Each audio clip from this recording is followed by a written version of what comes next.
कर्नाटक में मुस्लिम आरक्षण पर जबरदस्त हंगामा हुआ। 18 बीजेपी एमएलए सस्पेंड कर दिए गए। दरअसल कर्नाटक विधानसभा में सरकारी ठेकों में 4% मुस्लिम आरक्षण लागू करने वाला बिल पास हो गया है और इस पर बेंगलुरु से लेकर के दिल्ली तक बवाल मचा हुआ है। जहां विधानसभा में विपक्ष ने इस बिल के विरोध में जमकर हंगामा किया, तो वहीं दिल्ली में बीजेपी सांसद संबित पात्रा ने कांग्रेस नेता राहुल गांधी को आलमगीर राहुल जेब करार दे दिया और ऐसे में अब बीजेपी सीधे सीधे कांग्रेस पर हमलावर है। प्रेस कॉन्फ्रेंस की बीजेपी की ओर से सांसद संबित पात्रा ने उन्होंने कहा कि कर्नाटक के असेंबली में एक बिल पारित हुआ जिसके मुताबिक सरकारी ठेकों में मुसलमानों को 2 करोड़ रुपए तक टेंडर में 4% आरक्षण मिलेगा। यह आरक्षण ओबीसी कैटेगरी के 2B से दिया जाएगा, यानी कि ओबीसी और पिछड़ों के अधिकारों में सेंधमारी हुई है। बीजेपी ने आरोप लगाया। बीजेपी सांसद ने सीधे कहा कि राहुल गांधी के कहने पर ही सिद्धरामैया सरकार ने यह सब कुछ किया है। उन्होंने आरोप लगाया कि केटीपीपी नाम का यह बिल तुष्टीकरण की पराकाष्ठा है। कर्नाटक विधानसभा में शुक्रवार को मुसलमानों के लिए सरकारी ठेकों में 4% आरक्षण देने का यह विधेयक पारित कर दिया गया। हालांकि इस दौरान सदन में विपक्षी पार्टी ने जमकर हंगामा किया और इसके लिए 18 बीजेपी विधायकों को 6 महीने के लिए निलंबित भी कर दिया गया।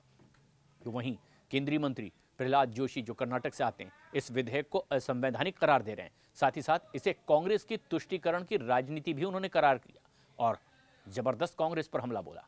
केंद्रीय मंत्री प्रहलाद जोशी ने कर्नाटक सरकार के इस कदम की घोर निंदा की। उन्होंने कहा कि तुष्टीकरण के लिए कांग्रेस किसी भी हद तक जाती दिखाई दे रही है और ये बात अब इससे भी साबित हो रही है। कर्नाटक में पहले भी बार बार उन्हें चेतावनी दी गई थी कि धर्म आधारित आरक्षण स्वीकार नहीं किया जाएगा। वहीं हनी ट्रैप के मामले पर उन्होंने कहा कि सरकार को इसे सीबीआई को सौंपना चाहिए या हाईकोर्ट की निगरानी में इसकी जांच पड़ताल होनी चाहिए। प्रहलाद जोशी कर्नाटक से ही आते हैं।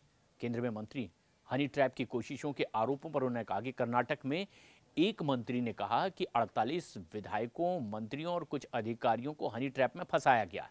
उन्होंने ये भी कहा कि उनके अपने लोगों के द्वारा ही ये सब कुछ किया गया। राज्य सरकार से उन्होंने सवाल किया कि हनी ट्रैपिंग किसने की है, एक मंत्री दूसरों को हनी ट्रैप में क्यों फंसा रहा है। कर्नाटक में स्थिति बहुत खराब है और इसके लिए कांग्रेस और राहुल गांधी जिम्मेदार हैं। केंद्रीय मंत्री ने कहा कि इस मामले को सीबीआई को सौंप दिया जाना चाहिए या फिर हाईकोर्ट की निगरानी में इस पूरे मामले की जांच पड़ताल होनी चाहिए। कर्नाटक विधानसभा में मुस्लिम कोटा विधेयक का विरोध करने पर 18 बीजेपी विधायकों को निलंबित भी किया गया और इसकी भी केंद्रीय मंत्री ने निंदा की है। कर्नाटक विधानसभा अध्यक्ष ने सदन की कार्रवाई में बाधा डालने के लिए 18 बीजेपी विधायकों को 6 महीने के लिए सदन से निलंबित कर दिया है। विधानसभा में हंगामा तब शुरू हुआ जब बीजेपी विधायक सदन के वेल में आ गए और सभी वहां पर कॉन्ट्रैक्ट वर्ग के मुसलमानों को 4% आरक्षण देने वाले विधेयक के खिलाफ आवाज बुलंद कर रहे थे। इस दौरान प्रदर्शन कर रहे बीजेपी विधायकों ने अध्यक्ष यूटी खादर की कुर्सी पर जाकर के कागज पे किया और इसके बाद विधानसभा के मार्शलों ने बीजेपी विधायकों को उठाकर सदन से बाहर कर दिया। इस दौरान जमकर हंगामा देखने को मिला। कर्नाटक सरकार के भारी विरोध और हंगामे के बीच में विधानसभा के मुसलमानों को 4% आरक्षण देने वाले विधेयक को इस विधानसभा से पारित कर दिया गया। कैबिनेट ने पिछले शुक्रवार को कर्नाटक सार्वजनिक खरीद में पारदर्शिता यानी कि केटीपीपी अधिनियम में संशोधन को मंजूरी दी थी और इसमें 2 करोड़ रुपए तक के सिविल कार्यों के लिए 4% अनुबंध और 1 करोड़ रुपए तक के माल या सेवा खरीद के अनुबंधों को मुसलमानों के लिए आरक्षण का प्रावधान किया गया।